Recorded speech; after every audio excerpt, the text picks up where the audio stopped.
Come here, come with Dada. Come here. Whoa. Okay, you see the camera? All right, look at you. You are cheesing. Shake it. Ooh, ooh, ooh, ooh, yeah. Water. You gonna go play in the water? Water. Come on. I have been using Delta tools for as long as I've been woodworking.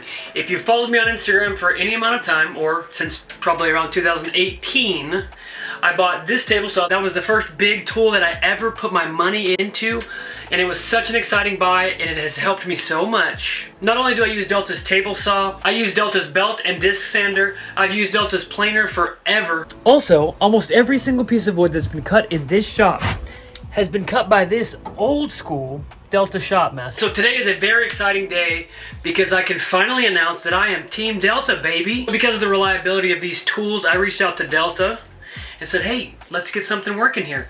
And Delta was like, heck yeah, which is awesome to me. It's great validation when a company can look at you and say, we believe in you, we believe what you're doing is good, and we want to support you on that mission. So I want to thank Delta for supporting me and supporting this video. I want to thank you guys for supporting me, because if you guys didn't support me, then I would have absolutely no platform to even show my work to the world. So with that being said, I hope you guys enjoyed this video of me unboxing my brand new Delta Cruzer miter saw.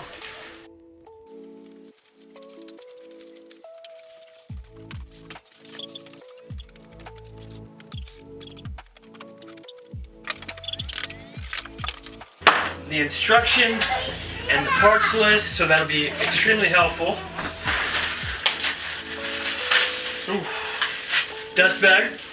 This is actually a pretty cool dust bag. It's got a nice rigid piece of plastic inside of it. Most of the dust bags on all of my other tools are just a floppy little bag, but that's nice, it'll hold up. It'll probably catch more dust than all of the other bags that I've used. These are outfeed rails, or probably handles for the sides of the miter saw, and the brackets to mount with them.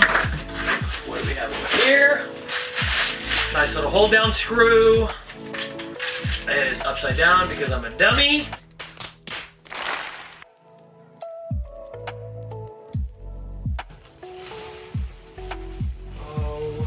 My goodness.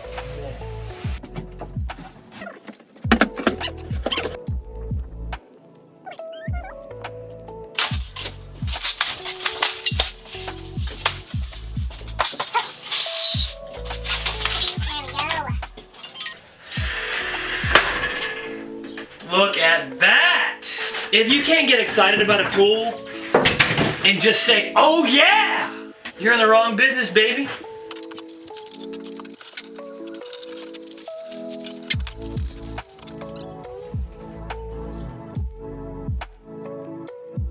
So I've probably used every brand of miter saw that you can possibly imagine, and I'm so used to having to tighten this knob, even on my old Delta miter saw. To tighten it in place, you tighten it right to left. But this is one 90-degree turn, and it is locked in place. That is so nice. Unlock, one thumb. Like, this is not mounted to the table. You see how easy that is?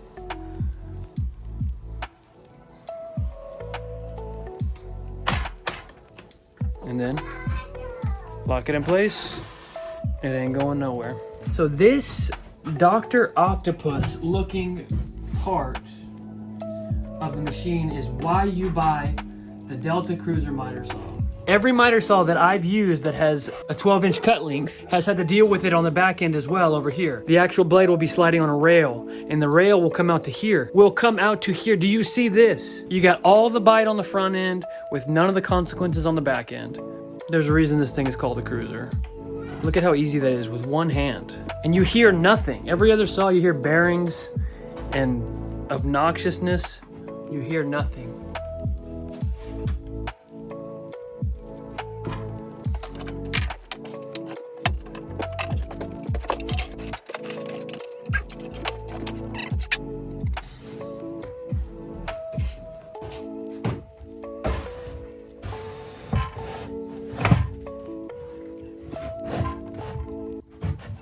I originally made this work area specifically with my last miter saw in mind, But because that saw was so light, I ended up taking it with me often when I was working on projects outside of the shop.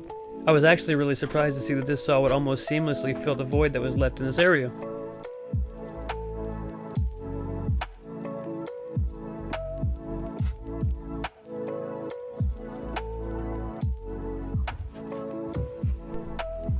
I'm really satisfied with the footprint that it's got, and I've got a sneaking suspicion that when it's all buttoned up and the handle that changes the angle is pushed as far as it can go, then it really won't be that intrusive.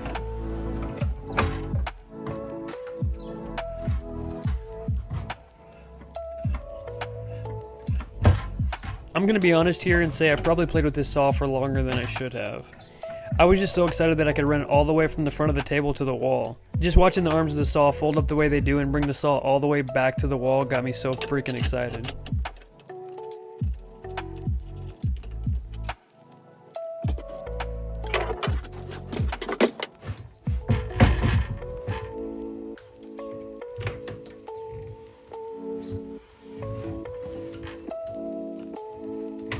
The hold down is a friction fit. It's got a textured base. So as soon as you clamp something down, it'll push back and there's no coming out. No misaligned laser line here. It has a light that coats the blade with a shadow. Because of the shadow on the blade, you can see exactly where your blade is going to line up and cut. Obviously, we can't have the maiden voyage of this beautiful saw be wasted on some plain old pine. So I've got this beautiful piece of mesquite, my favorite species of wood.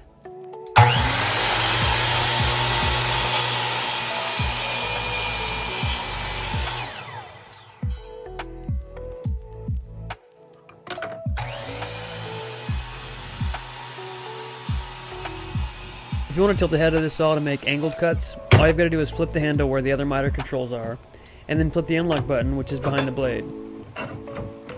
It's super smooth and easy to lock into several commonly used angles.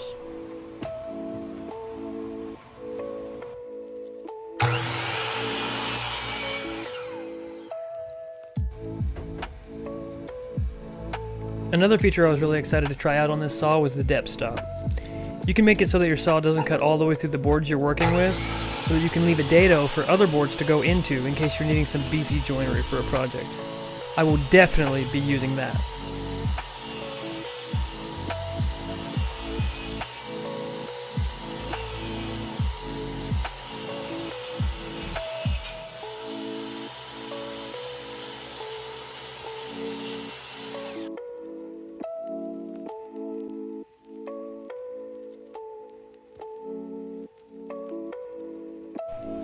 And when you're done, you just flip the stop up and go back to cutting as usual. I've got a build coming up pretty soon where I'll be making some chunky farmhouse legs, and I'll be utilizing this miter saw to make all of their cuts. Before I could do that, I had to make a simple outfeed table so that the lumber that I use will be supported on the saw and off of it. The support is extremely simple and can be put away very easily so that the workbench can be utilized. The one thing I'd like to add is that if you decide that you want this to be your all the time out of the shop saw, you want to carry it around in the back of your truck and utilize it on the job site, you can. Lock it down. Make sure the slide lock is in place. You've got a 1 position and a 2 position. And yes, there is a handle to carry.